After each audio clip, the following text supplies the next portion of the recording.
Hi friends, പുതിയൊരു വീഡിയോയിലേക്ക് എല്ലാവർക്കും സ്വാഗതം. ഇന്ന് ഞാനിവിടെ തയ്യാറാക്കാൻ പോകുന്നത് ഞണ്ട് വെച്ചിട്ട് ചെയ്യാൻ പറ്റുന്ന ഒരു അടിപൊളി റെസിപ്പിയാണ് ഞണ്ട് റോസ്റ്റ്. അപ്പോൾ ഇതെങ്ങനെയാണ് തയ്യാറാക്കുന്നതെന്ന് കണ്ടു നോക്കാം. റോസ്റ്റ് തയ്യാറാക്കാനായിട്ട് ഞാനിവിടെ ഒരു പാൻ വെച്ച് കൊടുത്തിട്ടുണ്ട്. പാൻ ചെറുതായിട്ടൊന്ന് ചൂടായി വരുന്ന സമയത്ത് ഇതിലേക്ക് വെളിച്ചെണ്ണ ഒഴിച്ചു കൊടുക്കാം. നമ്മൾ ഈ കറി വെളിച്ചെണ്ണയിലാണ് തയ്യാറാക്കുന്നത്. ഞണ്ട് കറി എന്നൊക്കെ പറയുമ്പം ഒരു നാടൻ കറിയാണല്ലോ, അപ്പൊ നമുക്ക് ആ ഒരു രീതിയിൽ ചെയ്യാൻ വേണ്ടിയിട്ടാണ് വെളിച്ചെണ്ണ ചേർത്തിരിക്കുന്നത്. എണ്ണ ഒന്ന് ചൂടായി വരുന്ന സമയത്ത് ഇതിലേക്ക് സവോള ചേർത്ത് കൊടുക്കാം.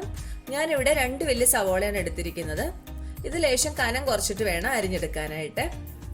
മീഡിയം വലുപ്പത്തിലൊക്കെയുള്ള സവോളയാണെങ്കിൽ 3 എണ്ണം ചേർത്ത് കൊടുക്കാം. അപ്പൊ ഇത് വഴറ്റിയെടുക്കാനായിട്ട് ഇതിലേക്ക് ലേശം ഉപ്പും കൂടെ ചേർത്ത് കൊടുക്കാം. എന്നിട്ട് സവോള തന്നെ ഒന്ന് ചെറുതായിട്ട് വാട്ടിയെടുക്കണം. അതിനുശേഷമേ ഇതിലേക്ക് ഇഞ്ചിയും വെളുത്തുള്ളിയൊക്കെ ചേർത്ത് കൊടുക്കത്തുള്ളൂ. സവോള നന്നായിട്ട് ഇളക്കി ഒന്ന് വാട്ടിയെടുക്കാം. ബ്രൗൺ കളർ ഒന്നും ആവേണ്ട, ഒന്ന് വാടി വരുന്ന പരുവത്തിലേക്ക് എത്തിയാൽ മതിയേ. ഇപ്പൊ സവോള ഒന്ന് വാടി തുടങ്ങിയിട്ടുണ്ട്. ഇതിലേക്ക് ഇഞ്ചി വെളുത്തുള്ളിയുടെ പേസ്റ്റ് ചേർത്ത് കൊടുക്കാം. ഇഞ്ചി ഒരു ചെറിയ കഷ്ണം മതി, വെളുത്തുള്ളി ഒരു 3-4 അല്ലി വെളുത്തുള്ളി മതി. ഒരു തണ്ട് കറിവേപ്പിലയും കൂടെയാണ് ഇപ്പം ചേർത്തിരിക്കുന്നത്. ഇഞ്ചിയും വെളുത്തുള്ളി നന്നായിട്ട് അരച്ചെടുത്താണ് ചേർത്തിരിക്കുന്നത്. എന്നിട്ട് ഇത് നന്നായിട്ട് മിക്സ് ചെയ്തെടുക്കാം. ഇങ്ങനെയുള്ള കറികളിലൊക്കെ കറിവേപ്പില നല്ല ഫ്രഷ് ആയിട്ടുള്ളത് ഉപയോഗിക്കുകയാണെങ്കിൽ നല്ലൊരു ഫ്ലേവർ ഒക്കെ കിട്ടും. അപ്പോൾ കഴിയുന്നതും ഫ്രഷ് ആയിട്ടുള്ള കറിവേപ്പില തന്നെ ഉപയോഗിക്കാൻ നോക്കുക. എന്നിട്ട് എല്ലാം കൂടി ഒന്ന് മിക്സ് ചെയ്ത് നന്നായിട്ട് വഴറ്റിയെടുക്കുക. ഈ കൂട്ടത്തിൽ 3-4 പച്ചമുളകും കൂടെ ചേർത്ത് കൊടുത്തിട്ടുണ്ട്. നിങ്ങളുടെ എരിവിനനുസരിച്ച് കൂട്ടിയോ കുറച്ചൊക്കെ ചേർക്കാവുന്നതാണ്. ഇഞ്ചിയുടെയും വെളുത്തുള്ളിയുടെയും പച്ച ടേസ്റ്റ് ഒന്ന് മാറി വരാൻ കുറച്ച് സമയം വഴറ്റിയെടുക്കണം. അപ്പോൾ നമ്മൾ ഒരു മീഡിയം ഫ്ലെയിമിലേക്ക് മാറ്റിക്കൊണ്ട് കുറച്ച് നേരം നന്നായിട്ട് വഴറ്റിയെടുക്കുക. ഒരുപാട് ബ്രൗൺ കളറിലേക്ക് വഴറ്റിയെടുക്കേണ്ട, എന്നാലും ആ ബ്രൗൺ കളർ ഷെയ്ഡ് തുടങ്ങുമല്ലോ, ആ സമയം വരെ വഴറ്റിയെടുക്കണം. ഇപ്പൊ സവോള പാകത്തിന് ആയി വന്നിട്ടുണ്ട്. ഇനി ഇതിലേക്ക് പൊടികൾ ചേർത്ത് കൊടുക്കാനായിട്ട് പോവാണ്.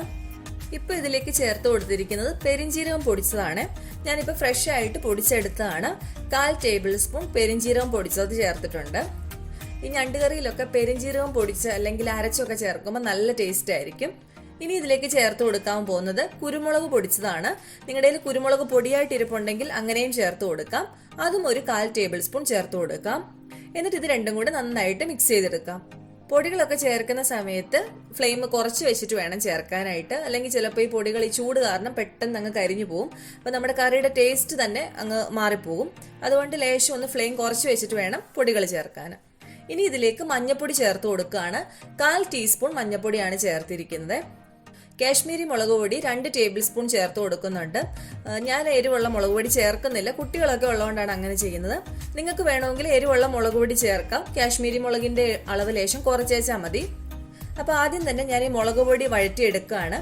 എല്ലാ പൊടികളും കൂടെ ഒരുമിച്ച് ചേർത്ത് വഴറ്റുന്നതിന് പകരം ഞാൻ ഈ മുളക് പൊടി നന്നായിട്ട് വഴറ്റിയെടുത്തതിന് ശേഷമേ മല്ലിപ്പൊടി ചേർത്ത് കൊടുക്കുന്നുള്ളൂ. നിങ്ങൾ ഈ പൊടികളൊക്കെ ചേർക്കുന്ന സമയത്ത് എണ്ണയുടെ കുറവുണ്ടെങ്കിൽ വെളിച്ചെണ്ണ ഒഴിച്ചു കൊടുക്കണേ. ഇപ്പൊ മുളക് പൊടിയുടെ കുത്തലൊക്കെ ഒന്ന് മാറി വന്നിട്ടുണ്ട്. ഇനി ഇതിലേക്ക് നമുക്ക് മല്ലിപ്പൊടി ചേർത്ത് കൊടുക്കാം. 2.25 ടേബിൾ സ്പൂൺ മല്ലിപ്പൊടിയാണ് ഞാനിവിടെ ചേർത്തിരിക്കുന്നത്. ഇനി മല്ലിപ്പൊടിയും ചേർത്തിട്ട് നന്നായിട്ടൊന്ന് മിക്സ് ചെയ്തെടുക്കാം.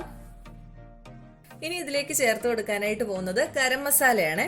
ഗരം മസാല 1/2 ടീസ്പൂൺ ഗരം മസാലയാണ് ചേർത്തിരിക്കുന്നത്. ഞാൻ ഇതിപ്പം പൊടിച്ചതാണ്, അതുകൊണ്ട് നല്ല ഒരു സ്മെല്ലൊക്കെ നിപ്പുണ്ട്.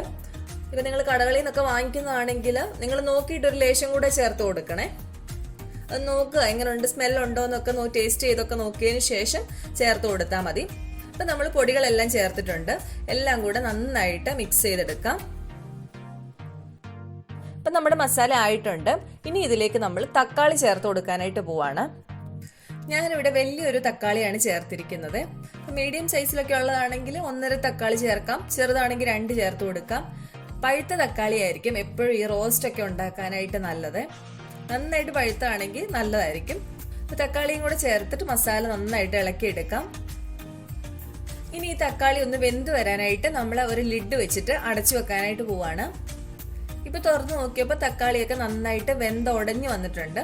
കഷ്ണങ്ങളായിട്ട് കിടക്കുന്നുണ്ടെങ്കിൽ നിങ്ങൾ തവി വെച്ചിട്ട് ഒന്ന് നന്നായിട്ട് ഉടച്ചു കൊടുക്കണേ. ഇനി ഇതിലേക്ക് നമ്മൾ വൃത്തിയാക്കി വെച്ചിരിക്കുന്ന ഞണ്ട് ചേർത്ത് കൊടുക്കാം. ഞാനിവിടെ 3/4 കിലോ ഞണ്ടാണ് എടുത്തിരിക്കുന്നത്. ക്രാബ് ക്ലീൻ ചെയ്യുന്ന ഒരു വീഡിയോ ഞാൻ പുറകെ അപ്ലോഡ് ചെയ്യാം. അപ്പൊ ഈ കൂട്ടത്തിൽ എനിക്ക് എടുക്കാൻ പറ്റിയില്ല, അപ്പൊ ഞാൻ പുറകെ അപ്ലോഡ് ചെയ്യാവേ. ഇപ്പൊ നമ്മൾ ക്രാബ് ഇട്ട് കൊടുത്തിട്ടുണ്ട്. ക്രാബും ആ മസാലയും കൂടെ നന്നായിട്ട് മിക്സ് ചെയ്തെടുക്കാം. ഞണ്ടിന്റെ കഷ്ണങ്ങളിലെല്ലാം മസാല പിടിച്ചിരിക്കുന്നത് പോലെ നന്നായിട്ട് മിക്സ് ചെയ്തെടുത്തിട്ടുണ്ട്. ഒരു 2-3 മിനിറ്റ് ഞാൻ ഈ ക്രാബും മസാലയുമായിട്ട് നന്നായിട്ട് മിക്സ് ചെയ്തെടുത്തിട്ടുണ്ട്. അതിനുശേഷം വേണം നമുക്കിതിലേക്ക് വെള്ളമൊക്കെ ഒഴിച്ചു കൊടുക്കാനായിട്ട്. ഈ സമയത്ത് നിങ്ങൾ ഉപ്പ് നോക്കണം. ഉപ്പ് കുറവാണ്, നമ്മൾ സവോള മാത്രമേ ഉപ്പിട്ട് കൊടുത്തിട്ടുള്ളൂ. അപ്പോൾ ആവശ്യത്തിനുള്ള ഉപ്പ് ഇപ്പം ചേർത്ത് കൊടുക്കാം. എന്നിട്ട് ഒന്നുകൂടെ ഒന്ന് മിക്സ് ചെയ്തെടുത്തിട്ടുണ്ട്. ഇനി ഇതിലേക്ക് വെള്ളം ചേർത്ത് കൊടുക്കാനായിട്ട് പോവാണ്. നമ്മൾ ഗ്രേവി ഉള്ള ഒരു കറി പോലല്ല ഇത് വെക്കുന്നത്. ഈ ഞണ്ടൊന്ന് വെന്ത് കിട്ടാൻ ആവശ്യമായിട്ടുള്ള വെള്ളം ചേർത്ത് കൊടുത്താൽ മതി. ഞാനിവിടെ ഇപ്പം 1.5 കപ്പ് വെള്ളം ചേർത്ത് കൊടുത്തിട്ടുണ്ട്. പിന്നെ നിങ്ങൾക്ക് ഗ്രേവി ഉള്ള ടൈപ്പിലാണ് ചെയ്യേണ്ടതെങ്കിൽ കുറച്ചുകൂടെ വെള്ളം ചേർത്ത് കൊടുക്കാം കേട്ടോ. ഈ റെസിപ്പി തന്നെ ചെയ്താൽ മതി. പിന്നെ വെള്ളം ചേർക്കുന്ന സമയത്ത് ആവശ്യത്തിനുള്ള വെള്ളം ചേർത്ത് കൊടുത്താൽ മാത്രം മതി. ഇപ്പം നമ്മൾ ഒഴിച്ചു കൊടുത്ത വെള്ളം ഒന്ന് തിളച്ച് വന്നിട്ടുണ്ട്. ഇപ്പം നമുക്കിതൊരു മീഡിയം ഫ്ലെയിമിലേക്ക് മാറ്റിയിട്ട് ഒരടപ്പ് വെച്ചൊന്ന് അടച്ച് വെച്ച് വേവിക്കാം. പെട്ടെന്ന് തന്നെ ആയി കിട്ടും, ഒരുപാട് സമയമൊന്നും എടുക്കത്തില്ല. അപ്പോൾ ഇടയ്ക്കൊന്ന് തുറന്നു നോക്കിയിട്ട് ഒന്ന് ഇളക്കി വിടണേ. ഇപ്പം തുറന്നു നോക്കുന്ന സമയത്ത് ഗ്രേവിയൊക്കെ നന്നായിട്ട് കുറുകിയിട്ടുണ്ട്. ക്രാബ് നന്നായിട്ട് ചുവന്നൊക്കെ വന്നിട്ടുണ്ട്. ഇപ്പൊ ഞാനിത് 2 മിനിറ്റത്തേക്ക് ഒന്ന് തുറന്നു വെച്ചിട്ട് വേവിക്കുകയാണ്. ക്രാബൊക്കെ വെന്തിട്ടുണ്ട്.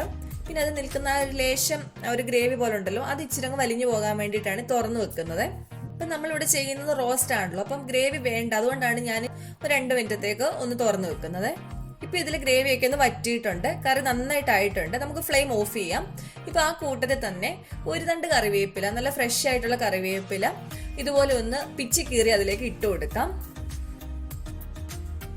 ഇത് ഓപ്ഷണൽ ആണ്, നിങ്ങൾക്ക് ആവശ്യം ഉണ്ടെങ്കിൽ ചെയ്താൽ മതി. പക്ഷെ ലാസ്റ്റിൽ ഇങ്ങനെ കറിവേപ്പിലൊക്കെ ചേർക്കുമ്പോൾ ഒരു നല്ല സ്മെല്ലൊക്കെ ആയിരിക്കും. എന്നിട്ട് നമുക്ക് നേരെ ഇത് അടച്ചു വെക്കാം. ഇപ്പൊ ഇത്രേ ഉള്ളൂ ഇന്നത്തെ നമ്മുടെ ക്രാബ് റോസ്റ്റിന്റെ റെസിപ്പി. ഇനി ഇത് നമ്മൾ സെർവ് ചെയ്യുന്ന സമയമാകുമ്പോൾ ഒന്ന് ഇളക്കി എടുത്തിട്ട് സെർവ് ചെയ്താൽ മതി. അപ്പൊ നിങ്ങൾ എല്ലാവരും ഇനി ക്രാബ് കിട്ടുന്ന സമയത്ത് ഈ രീതിയിൽ ട്രൈ ചെയ്ത് നോക്കുക. നല്ലൊരു റെസിപ്പിയാണ്, മസാല സൂപ്പറാണ് കഴിക്കാൻ. അപ്പൊ എല്ലാവരും ട്രൈ ചെയ്ത് നോക്കിയതിന് ശേഷം ഫീഡ്ബാക്ക് പറയാൻ മറക്കല്ലേ. അപ്പൊ അടുത്ത ദിവസം നമുക്ക് വേറെ റെസിപ്പി ആയിട്ട് കാണാം. ഇന്നത്തെ വീഡിയോ നിങ്ങൾക്ക് ഇഷ്ടപ്പെട്ടിട്ടുണ്ടെങ്കിൽ വീഡിയോ ലൈക്ക് ചെയ്യുക, ഷെയർ ചെയ്യാൻ പറ്റുന്നവർ ഷെയർ ചെയ്യുക. ചാനൽ സബ്സ്ക്രൈബ് ചെയ്യാതെ ആരെങ്കിലും കാണുന്നവരുണ്ടെങ്കിൽ, അല്ലെങ്കിൽ ആദ്യമായിട്ട് നമ്മുടെ ചാനലിലേക്ക് വന്നവരുണ്ടെങ്കിൽ ചാനലും കൂടെ ഒന്ന് സബ്സ്ക്രൈബ് ചെയ്തേക്കണേ. അപ്പോൾ അടുത്ത ദിവസം വേറൊരു വീഡിയോ ആയിട്ട് കാണാം. താങ്ക്